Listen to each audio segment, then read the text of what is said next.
मेरो प्रश्नको उत्तर पक्कै पनि मलाई याद छ। पिताजीलाई त अहिले ठिक पार्नु परेको छ भनेर भन्नुहुन्छ। पिताजी मैले पुरै व्यापार सिकेँ, अब हजुरले केही चिन्ता गर्नु पर्दैन भनेर मक्क पर्नुभयो। पिताजी पनि घर लिएर आउनुभयो। घर आएपछि त मन उठै रहेछ। देवचन्द्रजीको मन त कच्छरेसमै रहेछ। खाली खोलको घर आएको रहेछ। उठे पनि कच्छरेस याद आउँछ, बसे पनि कच्छरेस याद आउँछ, मन्दिर याद आउँछ, भजन याद आउँछ, साधु सन्तहरू याद आउँछ। कहिले त्यहाँ जाने होला जस्तो लाग्छ। घरमा अब खटपट हुन थाल्दछ। घर में खटपट रहे, मन में रहे वैराग, धुनी से बहर रहे उन्हें देख लगे आग। अब सबैले घरमा तिमी घरको एउटा छोरा यस्तो वैरागी हुनुहुन्छ, वैरागी बनेर तिमी घर छोडेर काम चल्छ, माता पितालाई कहिले पाल्छ भन्दा रहेछन् गाउँकाहरू पनि। कसैले पनि पो साथ दिँदैनन् त भक्तहरूलाई त। घरमा माता पिता पनि रिसाउनुहुन्छ। उता गएर व्यापार सिकेर आएर अब मलाई सघाउला भनेको त झन् धेरै पो वैरागी बने भनेर घरको माता पिताले पनि गाली गर्नुहुन्छ।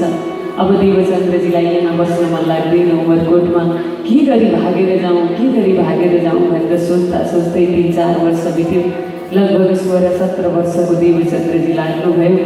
देवचन्द्रजीलाई भित्रबाट लाग्यो अब चाहिँ मैले जानुपर्छ, अब चाहिँ भाग्नुपर्छ भनेर। कल्ले लान्छ जङ्गलको बाटो। अस्ति त पिताजीसँग आउने जाने गरी त्यति बेलाका 16-17 वर्षका मान्छे केटाकेटी नै हुन्थे। अहिले चाहिँ 5 वर्षका मान्छे पनि युवावस्था हुन्छन् है, निकै बाठा हुन्छन् अहिले।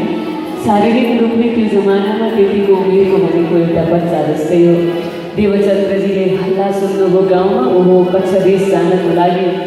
यो गाउँबाट मारवाड देशका राजकुमार रहेछन्, ती राजकुमारको विवाह रहेछ। मन्त्रीले लिएर जाने रहेछन् बारातीको रूपमा।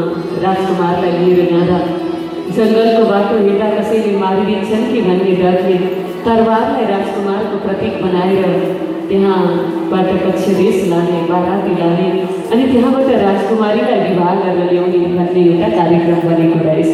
ओहो देवचन्द्रजीले यो थाहा पाउनुभयो। गाउँमा राजकुमारको विवाह छ भन्ने हल्ला गुल्ला भयो। अरूलाई रमाइलो लाग्यो, देवचन्द्रजीलाई पनि मजा आयो। कच्छरेस जाँदै रहेछन् तिनीहरू, मलाई पनि कच्छरेस जानु परेको।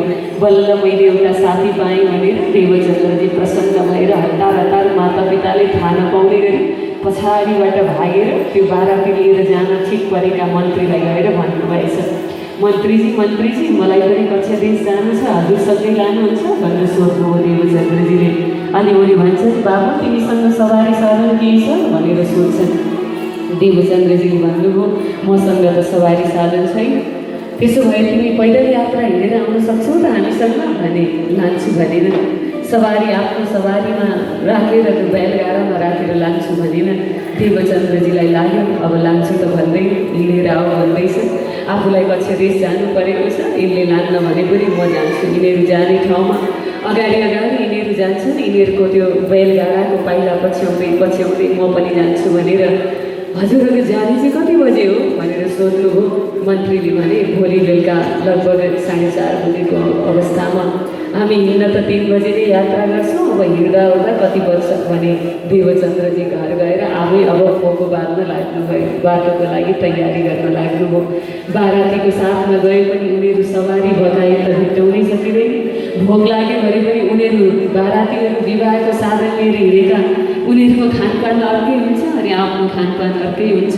यिनीहरूले बनाएको खानु भएन, यिनीहरूले छोको कसरी खानु, यिनीहरूका फेरि खानपान खाने हालका पनि हुँदैन। म मेरो छुट्टै व्यवस्था गर्छु भनेर घरमा गएर नथाहा पाउने गरी पिताजीको गोजीबाट अलिकति पैसा राखिहाल्नु हो। कृष्ण कन्हैया लाल की, सद्गुरु महाराज की। सबैभन्दा पहिला यात्रालाई चाहिने अलिकति खर्च केही भइहाल्यो भने भनेर व्यापारी पिताजी हुनुहुन्छ, सत्यको लागि त झुट बोल्न सकिन्छ नि त। अब पछाडि पिताजीको पैसा माग्नु पर्ने होइन, अलिकति चाहिँ व्यापारी पिताजीको गोजीबाट पैसा राख्नु पर्यो भनेर खर्च पानी थोरै राख्नुभयो।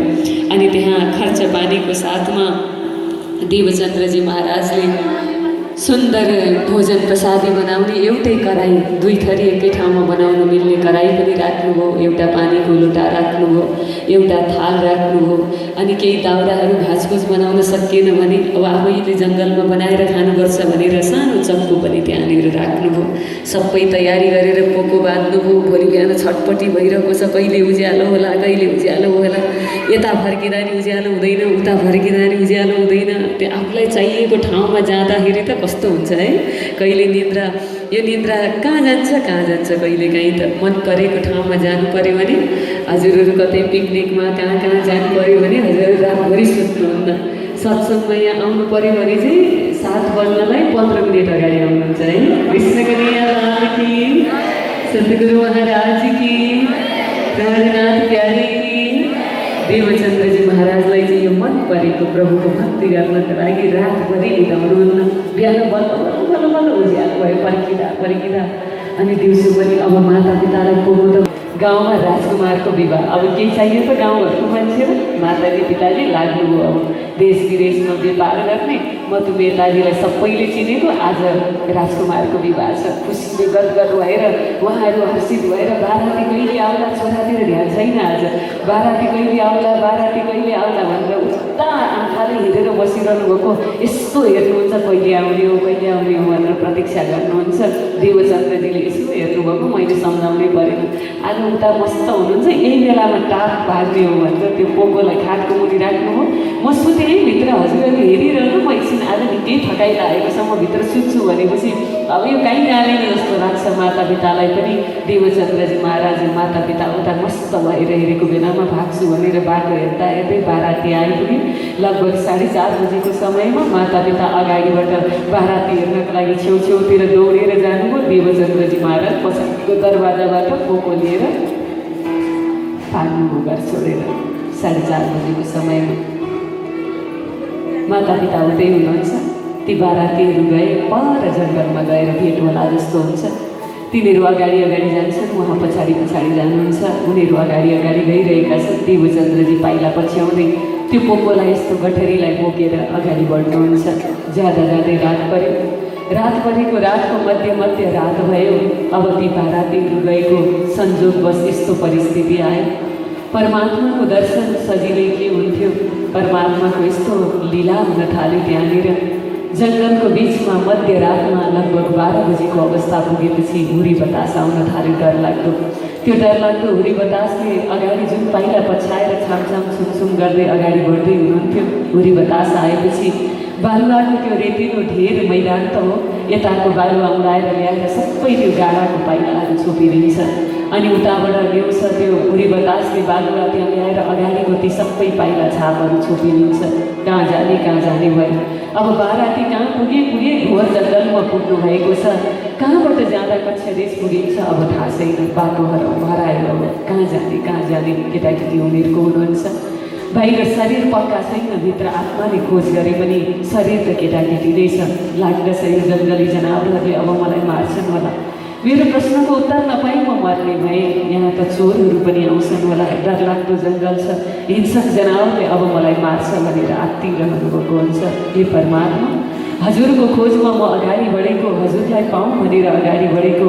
आज हजुरको दर्शनको लागि हजुरको खोजमा निक्लिएको म यस्तो दुखी हुँदा हजुरलाई अलिकति पनि मेरो याद आउँदैन। म यो परदेश बसेर त्यो जङ्गलको बिचमा, यता पनि पहाड जस्तो छ बालुवाको थुप्रो, उता जाउँ उता पनि पहाड जस्तो थुप्रिएको छ। चारैतिर बालुवाको थुप्रो छ अनि जङ्गल डरलाग्दो छ, जनावरहरू कराइरहेका छन्। अब चोर पनि आउँछ मलाई मार्छ भन्ने डर छ। ती रोएर थचक्कै बस्नुभयो। केही पनि अगाडि बाटो सुतेन देवचन्द्रजी महाराजलाई। उहाँ विरह गरेर त्यो प्रभुलाई याद गर्न लाग्नुभयो। किन मलाई खोज गर्ने बनाउनु हो, भित्रबाट म को हो भन्ने यो प्रश्न किन लिएर आउनुभयो। आज हजुरको खोजमा लाग्दा मलाई किन साथ दिनुहुन्न भनेर देवचन्द्रजी महाराज अब पुकार गर्न लाग्नुहुन्छ परमात्मालाई।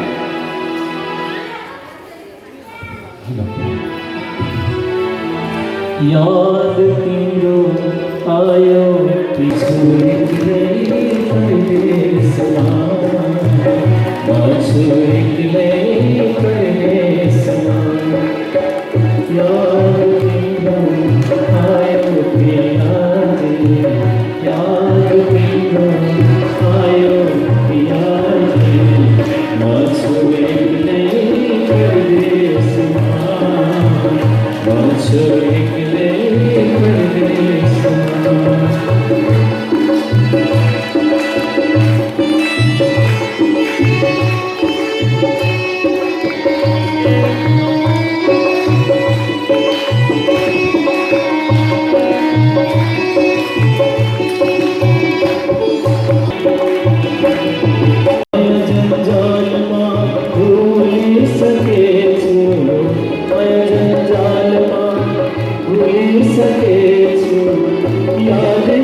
यूं करते चले जाते एक सख्त दियालीदार, तब बड़ी दहशत भई ऐसा आया विचार, ये चोर मोको मारेगा नहीं बचने का थोर।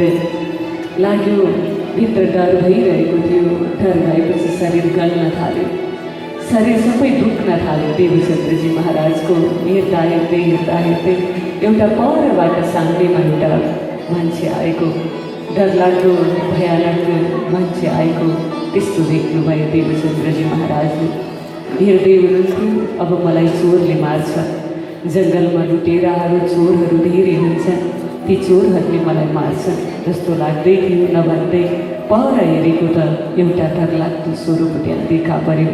ये चोर मोको मारेगा नहीं बचने का थोर, अब मेरो बाँच्ने उपाय केही पनि छैन, त्यसले मलाई मार्छ जस्तो देवचन्द्रजी महाराजलाई लाग्यो। मेरा कछुना चल है मुझ गई दिस और, अब दिमागले केही पनि सोच्न छोड्यो। प्रभु मलाई हजुरको खोजमा पठाएर यत्तिकै मार्न लाग्नुभएको हो हजुरले, अब म हजुरलाई चिन्न पाउँदिनँ यो जन्ममा, हजुरलाई प्राप्त गर्न भनेर पाएको मेरो यो जीवन त्यसै बेकारमा जाने हो भनेर देवचन्द्रजी महाराज डराउँदै डराउँदै परमात्मालाई याद गर्न थाल्नुहुन्छ। इतने में आए गया होए गई मुलाकात, देखत ही दहशत भई वह करने लगा बात, यह भेष सिपाही का कंवर कटारी तलवार, मुँह दाढ़ी हाथ बरछी ऐसा भेष क्या। डरलाग्दो सिपाहीको भेषवाला एउटा डरलाग्दो स्वरूप अगाडि देवचन्द्रजीको अगाडि आइलाग्यो। अगाडि देखा पर्दा देवचन्द्रजीलाई झन् डर लाग्छ। मुखमा दाढी धेरै ठुलो कालो डरलाग्दो दाली पारेको छ, अनि हातमा लामो बर्सी यसरी टेक्दै आएको छ, कम्बरमा तरबार भिरेको छ, सिपाहीको भेषमा आएको छ। देवचन्द्रजी महाराज बाटोमा डराइरहेको बेलामा त्यो स्वरूप सिपाहीको भेषवाला स्वरूप त्यसरी देख्दा देवचन्द्रजी महाराज झन् अत्यन्त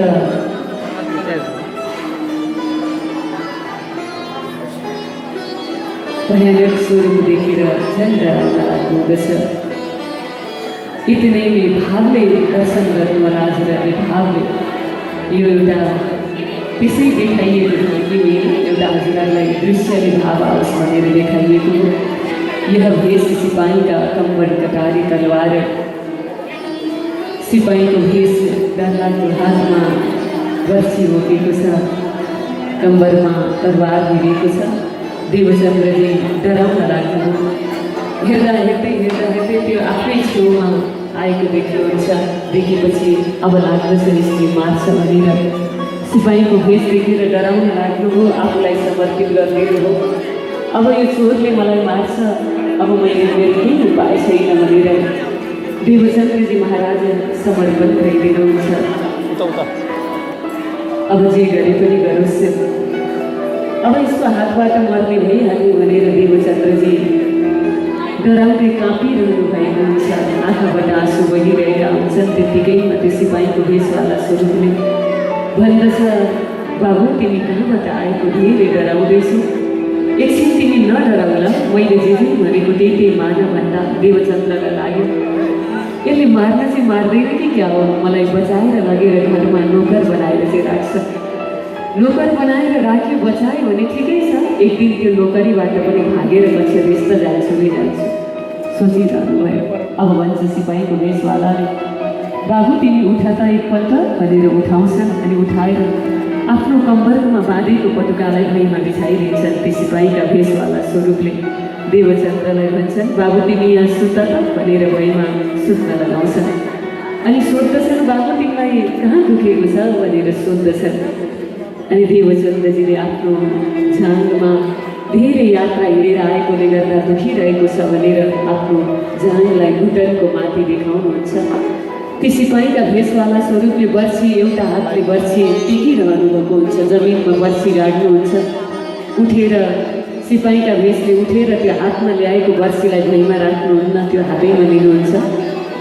एउटा हातले बर्छीलाई टेकेर अनि एउटा आफ्नो पाउलाई देवचन्द्रजी महाराजको जाँघमा राखिदिनुहुन्छ। तिमीलाई अलि आराम हो भनेर सोध्नुहुन्छ सिपाहीको भेषवाला स्वरूपले। अनि देवचन्द्रजी हाँस्दै भन्नुहुन्छ, प्रभु मलाई कति राम्रो भयो। अन्त कहीँ दुखेको छ भन्नुहुन्छ। देवचन्द्रजीले भन्नुहुन्छ, अलिकति कम्मरमा दुखेको छ भनेर। अर्को जानमा पनि पाउ राख्दै अब कम्मरमा पनि आफ्नो पाउ राखिदिनुहुन्छ देवचन्द्रजी महाराजको। उहाँले स्पर्श गर्ने बित्तिकै शरीर सबै रोमाञ्चित भएर आउँछ, भित्रबाट प्रसन्नता आउँछ, अलिकति पनि दुःख हुँदैन। अनि सिपाहीको भेषवाला स्वरूपले हात पक्रेर देवचन्द्रजीलाई उठाउनुहुन्छ। बाबु तिमीलाई आराम भयो नि भन्दा खुसी हुनुहुन्छ देवचन्द्रजी। प्रणाम गर्नुहुन्छ। यो जङ्गलको बिचमा मार्छ भनेको त यसले बचायो, यो राम्रै मान्छे रहेछ, अब यसले मलाई घर लगेर नोकर बनाउँछ त होला नि भन्दै हुनुहुन्थ्यो। अब सिपाहीको भेषवालाले भन्छ, यो पटुका बाबु कम्मरमा बाँध त भनेर बाँध्न लगाउनुहुन्छ। अनि देवचन्द्रजीको सामान राखेको पोको आफै बोकिदिनुहुन्छ सिपाहीको भेषवाला स्वरूपले। अनि हातमा डोराउँदै डोराउँदै लिएर जानुहुन्छ देवचन्द्रजीलाई। बाबु तिमी कहाँबाट आएको, तिम्रो घर कहाँ, तिम्रा मातापिता को भनेर संसारकै सबै सोध्दै सोध्दै जानुहुन्छ। डोराउँदै डोराउँदै डोराउँदै जानुहुन्छ। डोराउँदै जाँदाखेरि त रातभरि यात्रा गरेको थाहै भएन यो स्वरूपले लिएर जाँदाखेरि। अनि पर हेर त देवचन्द्र, पर हेर त बिहान मेरो उज्यालो भएछ, पर हेर त त्यहाँनिर ऊ तिम्रो साथीहरू, तिमी जसको पछि पछि आइरहेका थियौ ती बारातीहरू तिनीहरूले होइन त भनेर सिपाहीको भेषवाला स्वरूपले देखाउनुहुन्छ। देवचन्द्रजीलाई हेर्न मन त लागेको हुँदैन, सिपाहीको भेषवालाले जबरजस्ती देखाउँदा हो त नि प्रभु भनेर यता हेर्दा हेर्दै त उता त सिपाहीको भेषवाला स्वरूप त अन्तर्ध्यान हुनुभएछ। देवचन्द्रजीलाई दुःख लाग्छ, कहाँ जानुभयो मलाई छोडेर। म जसलाई खोज्नु भनेर हिँडेको थिएँ, मेरो मालिक उहाँले हुनुहुँदो रहेछ, मेरो दुःखमा साथ दिन आउनुभएको, कहाँ जानुभयो भनेर देवचन्द्रजी त्यही बसेर रुन लाग्नु थाल्नुहुन्छ। दुःख लाग्छ, भित्रबाट तडपड हुन्छ। हे प्रभु मलाई छोडेर किन जानुभयो भनेर देवचन्द्रजी आत्तिरहनु भएको हुन्छ।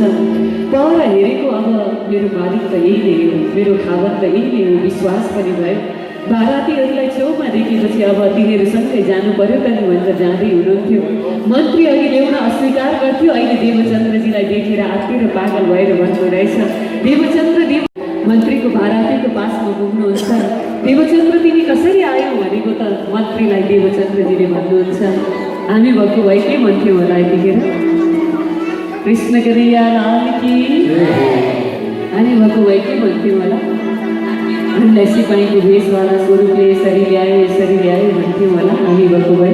देवचन्द्रजीले भन्नु भएन, यो त मेरो परमात्मा हो, यसको कुरा यी बारातीहरूलाई के भन्नु भनेर म हावाको बेगसरी आएँ, दौडिँदै आएँ, हजुरहरूलाई पछ्याउँदै आएँ भनेर देवचन्द्रजी महाराजले भन्दा ती मन्त्री गदगद हुन्छन्, अब सम्मान गर्न लाग्दछन्। प्रभु हजुर आउनुभयो, साधारण मान्छे जस्तो लागेन, हाम्रो रसोई तयार भएको छ, भोजन लिउँ न भनेर भन्छन्। देवचन्द्रजीले भन्नुहुन्छ, हजुरहरूको भोजनमा मलाई रुचिकर हुँदैन, म खाँदिनँ, मेरो प्रभुलाई भोगाउनु मिल्दैन भनेर देवचन्द्रजीले भन्नुभयो। हामी पनि ब्राह्मण, हजुर पनि ब्राह्मण, हामीले दिएको सिधा त चल्छ होला नि भनेर देवचन्द्रजीले सोध्नुभयो। देवचन्द्रजीलाई सोध्नुहुन्छ मन्त्रीले। अनि देवचन्द्रजी भन्नुहुन्छ, साह्रै जिद गर्नु हो, चामल सिधा चाहिँ म लिन्छु तर आफै पकाएर खान्छु भनेर पकाउनु हो। अनि भोग लाउनुहुन्छ। त्यही सिपाहीको भेषवाला स्वरूपलाई देवचन्द्रजीलाई परमात्माको खोजमा देखिँदा पहिलो दर्शन भयो। कृष्ण कन्हैया लाल की। सिपाहीको भेषवाला स्वरूपले दर्शन दियो बाटोमा। अब उसैलाई भोग लगाउनुहुन्छ। खानपिन सकिएपछि अब वजिर मन्त्रीले देवचन्द्रजीलाई सवारीमा राखेर अब लिएर जान्छन्। देवचन्द्रजी कक्षदेश पुग्नुभयो। कक्षदेशमा गएर एउटा मन्दिरमा गएर बास बस्नुभयो। सुन्दर भजन त्यहाँ भइरहेको रहेछ। देवचन्द्रजीले यही खोज्नु भएको, अब यहाँ मन लाग्न थाल्यो। मन्दिरमा भजन सत्सङ्गमा रमाउन लाग्नुभयो। एकछिन हामी पनि आनन्द लिउँ अनि अगाडि बढौँला।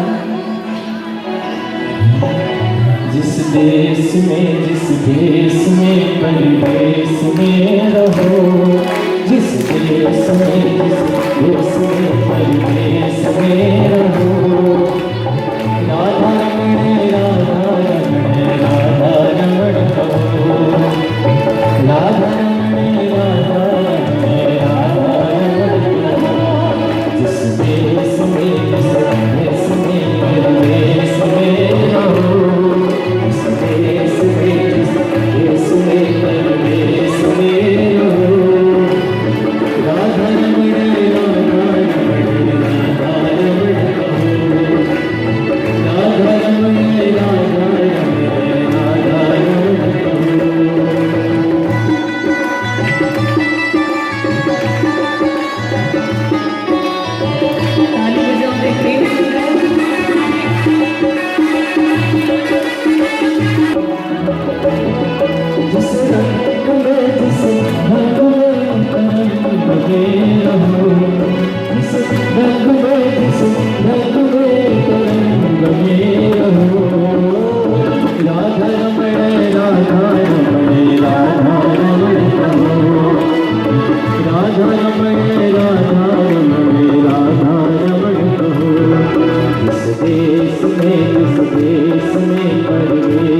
पुजारी हुनुभयो, अहिले म पुजारी भएको।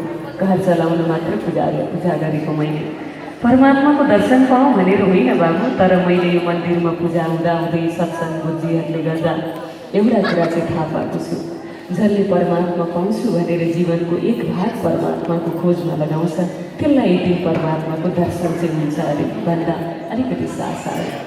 अब म कहाँ जाउँ त? मलाई यस्तो प्रश्न उठेको छ, म को हुँ, कहाँबाट आएको हुँ, मेरो मालिक को हो भन्ने प्रश्न उठेको छ। यसको उत्तर कसले बताउन पुजारीजी भनेको? यहाँ धेरै गुरुहरू छन्, साधु सन्तहरू छन्, सबैकोमा गएर खोज्नु सोध्नु, तिमीलाई पक्कै पनि परमात्माको दर्शन हुन्छ भन्नुभयो।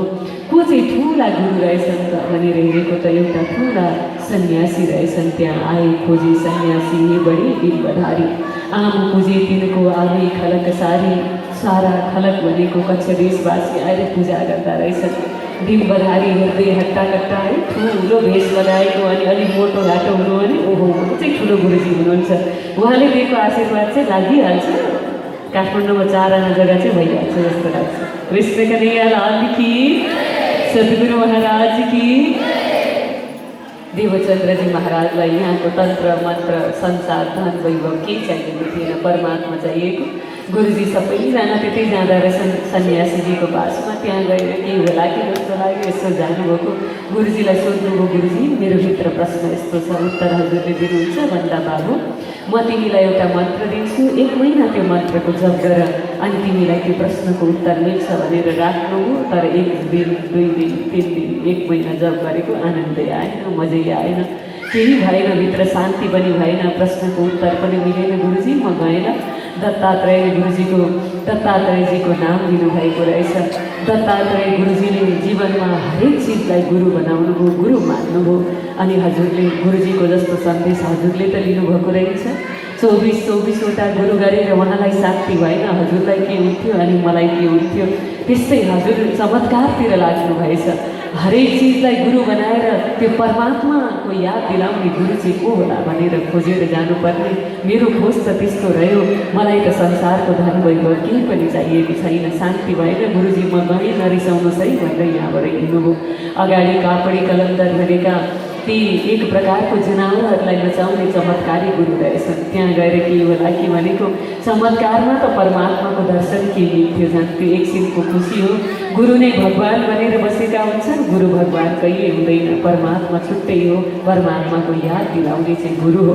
त्यहाँ पनि शान्ति भएन। कन्फट्टे जोगीहरू कान चिरेर तपस्या गरेका योगीहरूले पो भन्दा त्यहाँ पासमा जाँदा प्रश्नको उत्तर मिल्छ कि भनेको त्यहाँ पनि नाटक मात्रै रहेछ। शरीरलाई दुःख मात्रै दिँदा रहेछन्, परमात्मा कस्तो हुनुहुन्छ भन्दा ज्ञानी कसैलाई पनि छैन। योग ध्यान प्राणायाम अभ्यासहरू सबै गर्नु हो, केही गर्दा शान्ति भएन। अनि गएर मन्दिर मस्जिदहरू घुम्दै घुम्दै गएर ब्राह्मणको पासमा बसेर उहाँले भागवत गीता भागवतका श्लोकसम्म पुग्नको लागि अगाडिका जति शास्त्रहरू छन्, वेद उपनिषदहरू शतशास्त्रहरू सबैको अध्ययन गर्नुभयो। अन्तमा 17 पुराणको पनि लगभग अध्ययन गरिसक्नुभयो। सबैबाट यस्तो लाग्यो कि एउटै छ, मूलमा एउटै छ, सङ्गम स्थल सत्य भनेको एउटै छ भन्ने जस्तो भित्रबाट लाग्यो। अनि जताबाट जे भने पनि त्यो कृष्ण नामले चाहिँ सारा दुनियाँ नाचेको जस्तो लाग्यो। कृष्ण नाम नै आधार हो जस्तो लाग्यो। यो कृष्णको सत्सङ्ग गर्ने खालको कथाकार चाहिँ कहाँ पाइएला जस्तो लाग्न थाल्यो। ब्राह्मणको पासबाट छोडेर अब देवचन्द्रजी महाराज 4 वर्ष कक्ष देशमा खोज गरेर भुजनगर गुरु हरिदासजी पिताजीको गुरुजीकोमा जानुहुन्छ। मलाई यहाँ पनि शान्ति भएन। मेरो पिताजीले अस्ति मलाई छोडेर गुरु दर्शन गर्न जान्छु भन्नुभएको थियो। म मेरो पिताजीको गुरुजीकोमा जान्छु, हेर्छु उहाँको भक्ति गराइ चाहिँ सच्चा छ कि छैन। आजसम्म त जति पनि भेटे सबै चमत्कारी आडम्बरी बाहिर देखाउनेवाला मात्र भेटे। मैले सद्गुरु त कोही पनि भेटिनँ जो माये निर्मल बाहिर नदेखे दिखाए, जसको भित्र पवित्र होस् सत्य होस्, बाहिर अलिकति पनि ढोङ गर्दैन देखाउँदैन। त्यस्तो सत्य सद्गुरु कहाँ पाइएला भनेर म